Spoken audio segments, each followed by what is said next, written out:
হঠাৎই ইসরায়েলের বিরুদ্ধে হুঙ্কার দিয়ে উঠলেন মালয়েশিয়ার আনোয়ার ইব্রাহিম। কি হচ্ছে?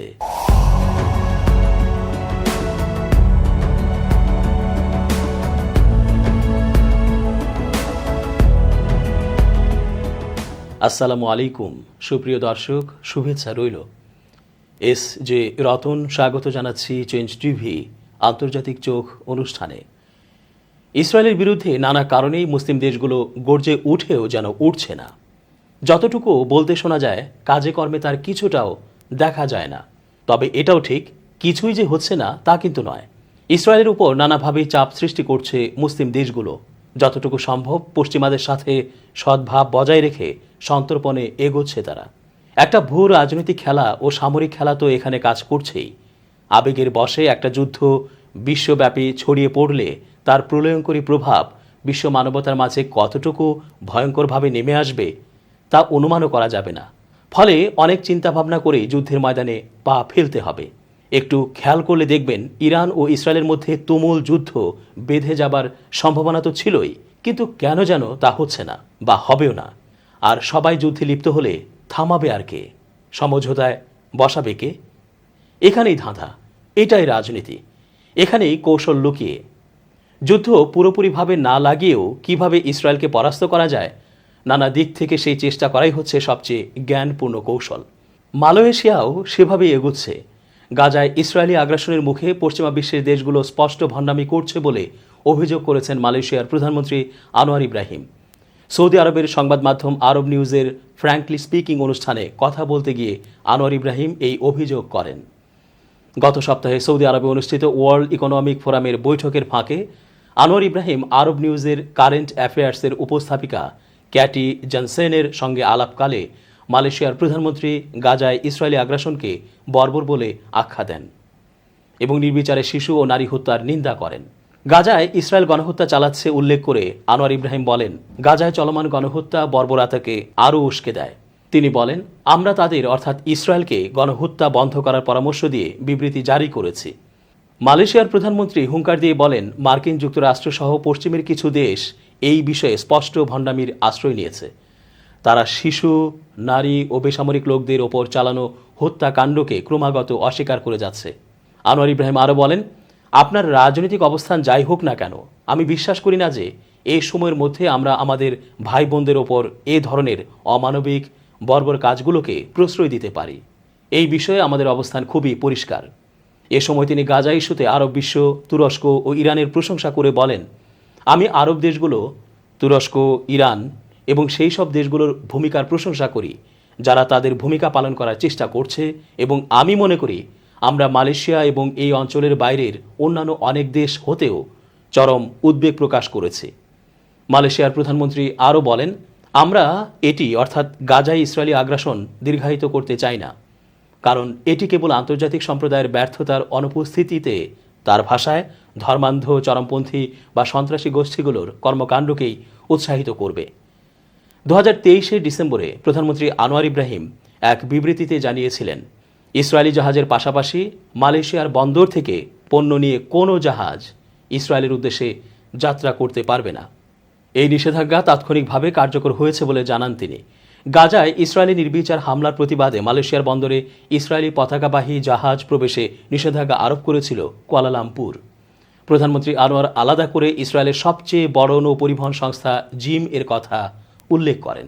2002 সালে মালয়েশিয়ার তৎকালীন মন্ত্রিসভা দেশটির বন্দরে জিমের জাহাজগুলোকে নোঙর করার অনুমোদন দেয়। তবে সেদিনের বিবৃতিতে বলা হয়েছিল ওই অনুমোদন প্রত্যাহার করা হয়েছে। সে সময় আনোয়ার বলেন, সরকার সিদ্ধান্ত নিয়েছে ইসরায়েল ভিত্তিক নৌ পরিবহন প্রতিষ্ঠান জিমের জাহাজগুলোকে মালয়েশিয়ার কোনো বন্দরে নোঙর করতে দেয়া হবে না।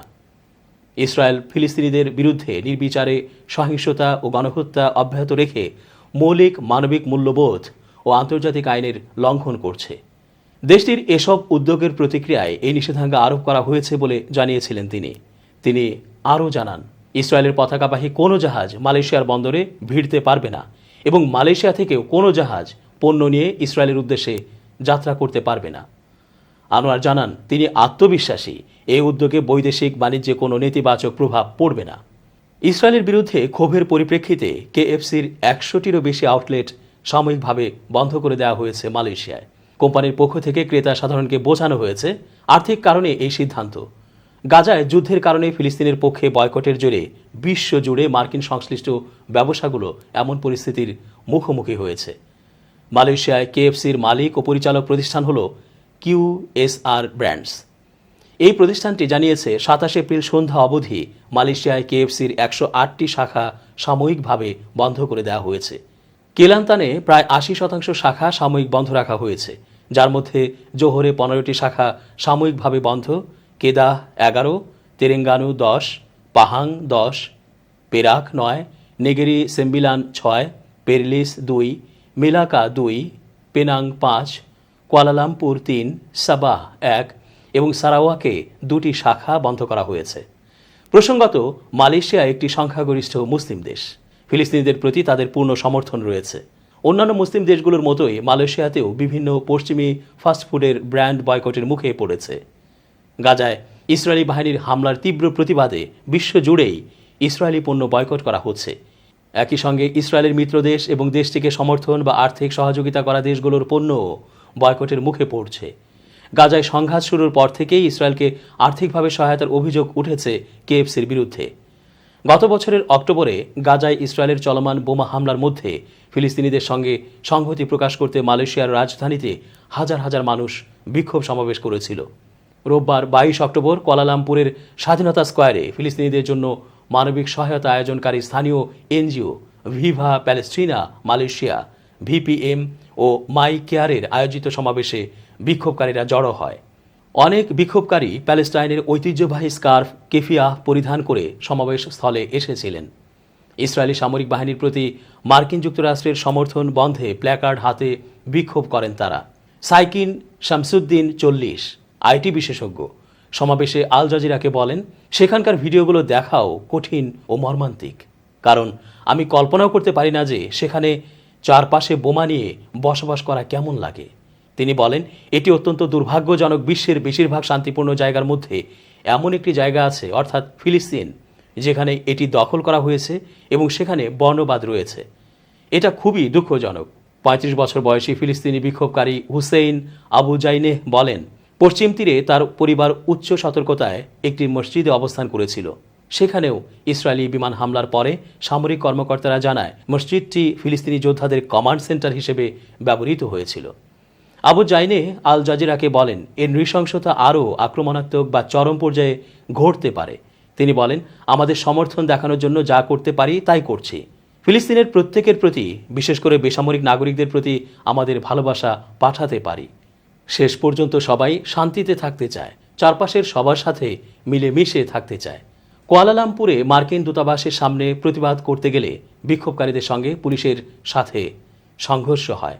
যদিও মালয়েশিয়ার প্রধানমন্ত্রী আনোয়ার ইব্রাহিম সোচ্চারভাবে ফিলিস্তিনিদের সমর্থন করেছেন এবং গাজায় ইসরায়েলের বোমাবর্ষণের নিন্দা করেছেন। বিক্ষোভের পূর্বের সপ্তাহে আনোয়ার ঘোষণা করেছিলেন, মালয়েশিয়া গাজাকে মানবিক সহায়তায় 100 মিলিয়ন রিঙ্গিত অনুদান দেবে। মালয়েশিয়ার জনসংখ্যার প্রায় 60% মুসলিম। দেশটির ইসরায়েলের সাথে কোনো কূটনৈতিক সম্পর্ক নেই। ইসরায়েল ফিলিস্তিন বিরোধে দ্বিরাষ্ট্র সমাধানের পক্ষে সমর্থন করে দেশটি। গাজা পরিচালনাকারী ফিলিস্তিনি গোষ্ঠী হামাসের সাথে কুয়ালালামপুরের দীর্ঘদিনের সম্পর্ক রয়েছে। দর্শক, আজ এখানেই শেষ করছি। ভালো থাকুন। অনলাইনের জনপ্রিয় চ্যানেল চেঞ্জ টিভি, তাদের প্রতিষ্ঠাবার্ষিকী, আমি তাদের প্রতিষ্ঠাবার্ষিকীতে এই চেঞ্জ টিভির সাথে যারা জড়িত সাংবাদিক, বিজ্ঞাপনদাতা, মালিকপক্ষ সকলকে শুভেচ্ছা জানাই। এবং চেঞ্জ টিভি অনলাইনে যে আসলে মানুষের কথাবার্তা, মত প্রকাশের ক্ষেত্রে একটা ভিন্ন মাত্রা নিয়ে এসেছে। এবং এই চেঞ্জ টিভি আমি মনে করি যে ইউটিউবে, ফেসবুকে, বিশেষ করে সোশ্যাল মিডিয়াতে মূল ধারার চ্যানেলের পাশাপাশি একটা বৈপ্লবিক পরিবর্তন ঘটাতে ভূমিকা রাখছে। চেঞ্জ টিভির পাশাপাশি অন্যান্য যারা কাজ করছেন তাদেরকেও বলবো, আপনারা বস্তুনিষ্ঠ এবং সত্য তথ্য প্রকাশের মাধ্যমে আপনাদের অবস্থান মানুষের কাছে তুলে ধরবেন। আপনারা যদি সঠিক লাইনে থাকেন, আপনারা মানুষের কাছে জনপ্রিয় হবেন, মানুষের কাছে আস্থাশীল হবেন। এটা সত্য যে এখন মূলধারার গণমাধ্যমের নানা ধরনের নিয়ন্ত্রণের কারণে সব তথ্য তারা প্রকাশ করতে পারতেছে না। সেই ক্ষেত্রে অনলাইন কিন্তু একটা তথ্য প্রকাশের ক্ষেত্রে গুরুত্বপূর্ণ মাধ্যম, এবং এখন বিজ্ঞাপনের ক্ষেত্রে অনলাইন একটা বড় জায়গা হয়ে দাঁড়িয়েছে। কাজে অনলাইনে যারা ভালো ভূমিকা নেবেন তাদের ভবিষ্যৎ ভালো, এবং আশা করি চেঞ্জ টিভি সেক্ষেত্রে সবার অগ্রভাগে থাকবে।